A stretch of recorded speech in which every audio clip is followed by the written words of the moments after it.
Baik, Assalamualaikum warahmatullahi wabarakatuh. Izin perkenalkan diri, nama saya Alfredo Maulana Tanjung dari Program Studi Teknik Telekomunikasi Angkatan 2023 dengan NIM 123400026. Baik, di sini saya akan menjelaskan tentang materi keempat, yaitu tentang kepemimpinan dan persepsi diri.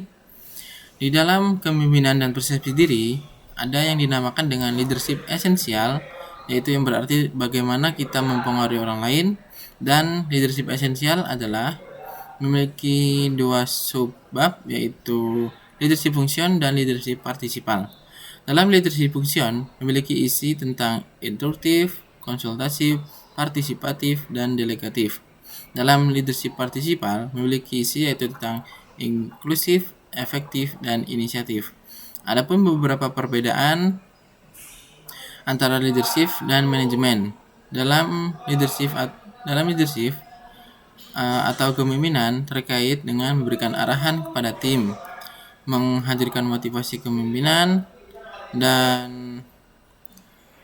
kepemimpinan adalah untuk kelompok formal dan informal, dan seorang pemimpin mendapatkan otoritasnya dari pengikutnya dan lebih didasarkan pada komunikasi formal. Adapun isi dari manajemen yaitu terkait dengan perencanaan atau anggaran. Yang selanjutnya adalah menghadirkan kontrol dan pemecahan masalah. Yang selanjutnya adalah manajemen adalah untuk kelompok formal dan organisasi sosial.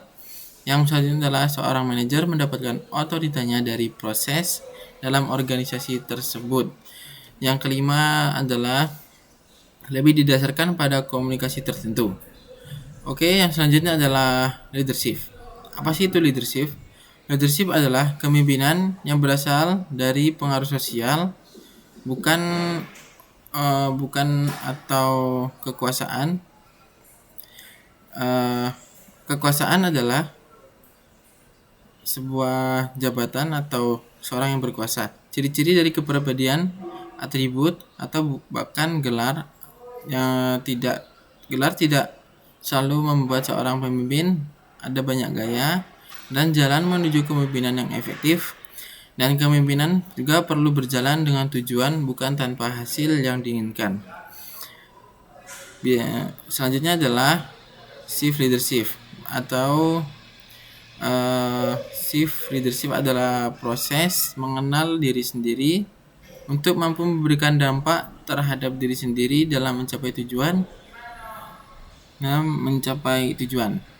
Kita juga harus tahu tentang shift leadership karena penting banget untuk kita mempelajari tentang ini, karena isinya adalah shift direction, shift management, shift planning, dan shift control, dan juga tentang shift mentoring.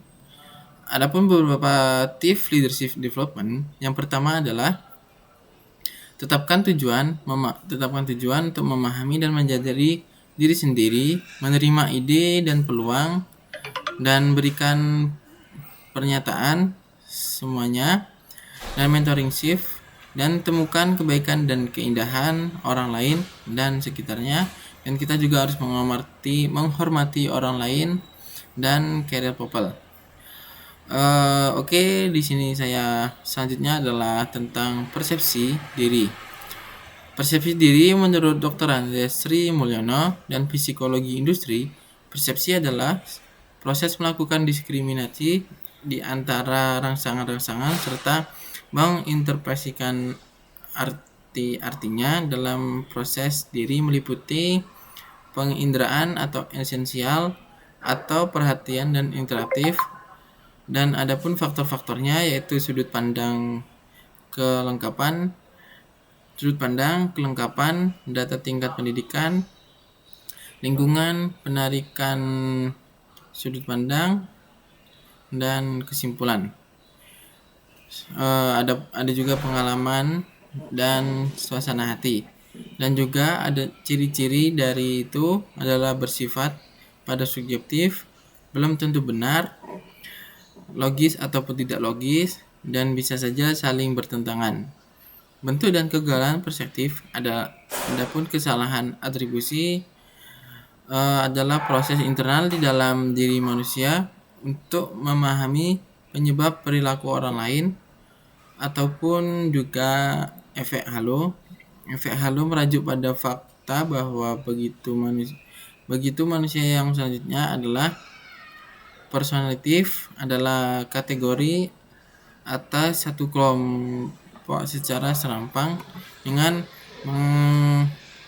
mengabadikan perbedaan-perbedaan individual ataupun kelompok-kelompok yang mencakup kelompok ras, etnis, kaum tua, berbagai pekerjaan, profesi, gelar, ataupun orang dengan penampilan fisik tertentu yang sulit. Sulitnya adalah prasangka-prasangka dengan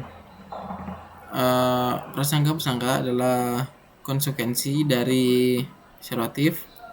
Yang lebih termasuk dari stereotip prasangka adalah sikap yang tidak adil terhadap seorang atau kelompok yang selanjutnya adalah gelar budaya.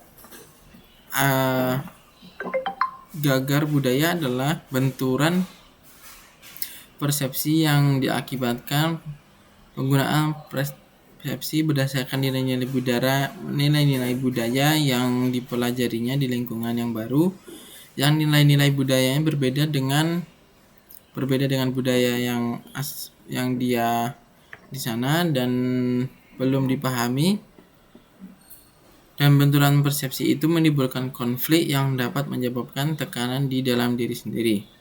Oke, untuk materi yang selanjutnya sudah selesai. Yang selanjutnya adalah tugas selanjutnya adalah bagaimana jika kamu di kedepan hari menjadi seorang ketua himpunan.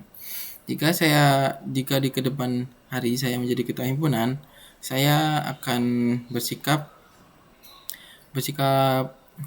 terbuka, karena dengan sikap terbuka tersebut kita dapat mengetahui apa yang diinginkan oleh anggota-anggota kita.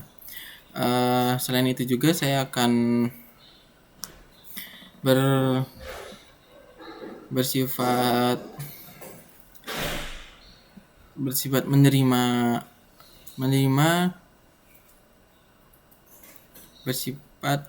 menerima masukan dari anggota-anggota lain, dan saya juga akan mempelajari sebuah sistem yang terdahulu agar tidak terjadinya perbedaan antara tahun yang lalu dengan tahun yang sekarang. Dan selain itu juga saya akan melakukan sebuah analisis dengan pengalaman saya. Baik, itu saja yang dapat saya sampaikan. Saya Iri. Wassalamualaikum warahmatullahi wabarakatuh.